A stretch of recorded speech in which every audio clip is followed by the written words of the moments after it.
Fala galera, beleza? Sejam bem-vindos a mais um vídeo do nosso canal. O vídeo de hoje nós vamos trocar uma ideia sobre o VCJR11, o fundo de papel aí da Vectis, né?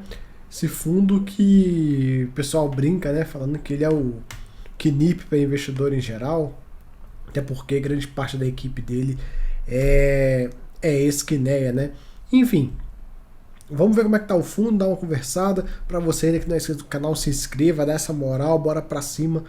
Vamos lá. Alguns dados gerais aqui do fundo. Esse é um fundo que não aparece muito, né, pessoal? Até porque ele era para investidor qualificado também, né?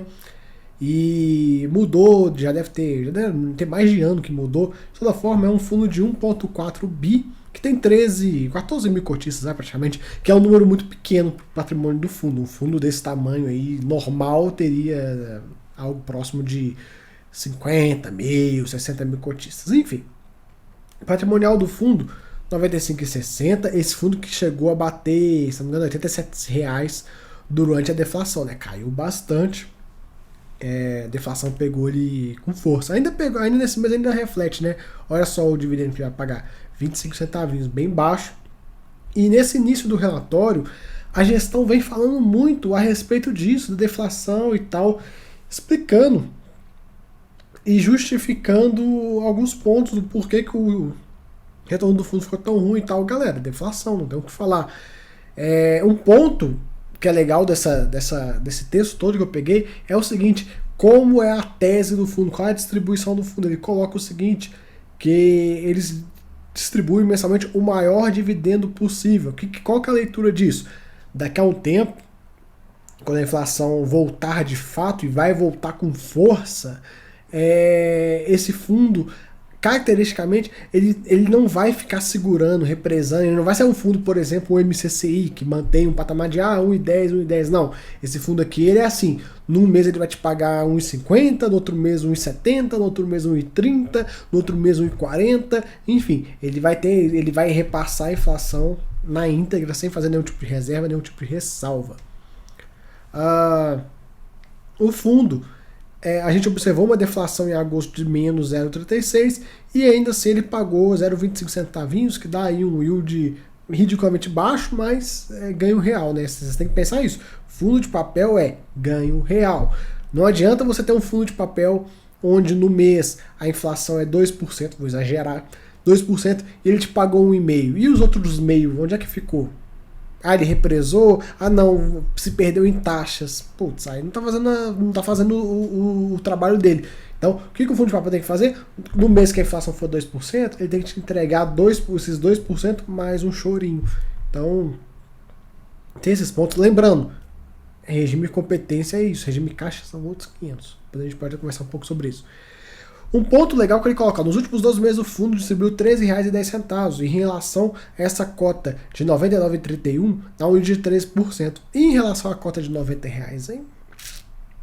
Bem, por isso que tem que aproveitar para comprar enquanto tá barato. Carteira do fundo marcada aí IPCA mais 9,3%. E aqui, ó, a gente tem um gráfico, uma tabelinha de sensibilidade. Então ele coloca o preço de mercado, o deságio em relação patrimonial e o yield líquido que o fundo dá no frigir dos ovos. Olha, quem comprou aqui perto de 90 está recebendo tipo IPCA mais 10 num fundo de um risco bem calibrado. Hoje, comprando ele no dia que eu estou gravando, está 93,50, dá IPCA mais 8,3. Então, esta é aquele ponto que eu falo com vocês. Está aí a mágica de se comprar fundos de papel abaixo do VP. Melhor coisa, galera. É aquela coisa. Quando você compra um fundo de papel abaixo do VP, você está fazendo com que um fundo, por exemplo, um fundo high grade, vire, entre grandes aspas, um fundo high yield. Porque às vezes você vai ter um fundo high grade que te dá um retorno de, sei lá, IPCA mais 7, mas o deságio foi tão grande que o preço a mercado vai fazer com que você compre ele com um yield implícito de IPCA mais 10, mais 11, e aí você tem um puta fundo com uma puta segurança te entregando um caminhão de dividendo. Essa é a mágica. Isso que a galera deveria ter feito durante a deflação: enchido o carrinho, comprado bastante coisa e aproveitado o momento, né?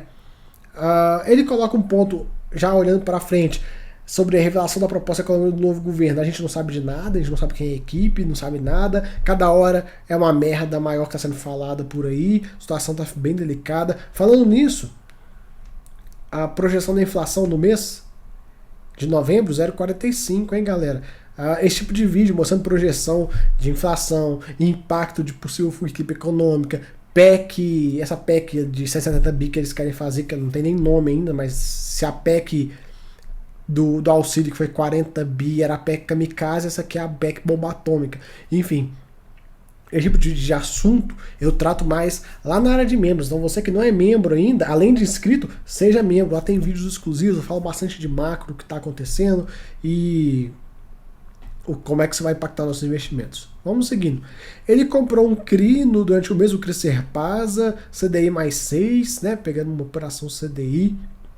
É uma produção de etanol aí no estado da Bahia. O fundo parceiro deles, o VCRA, também tem essa operação. E o fundo hoje está aí com 82 milhões em compromissados, bem pouquinho em relação ao patrimônio dele, é bem baixo. Aqui o histórico de distribuição, né? Aqui ele traz em porcentagem, né? Podia trazer o valor, mas enfim. No momento de inflação alta, olha só como é que ele entrega um caminhão de yield. Claro que nesse mês foi bem baixo por conta da deflação. Mas isso é algo passageiro, já mostrei para vocês. Outubro já tivemos inflação, novembro teremos, dezembro teremos, e ano que vem, meu amigo, o céu vai ser o limite. Do jeito que as coisas estão se desenhando aí, o céu vai ser o limite. Então, a papelada que hoje está aí morta e tal, não estou recomendando nada, mas aproveitem, porque ano que vem o negócio vai ser aquecido de novo. Liquidez é boa, tem nem o que comentar. Um resuminho da carteira e o yield médio da carteira, IPCA mais 9,3, nesses valores, né?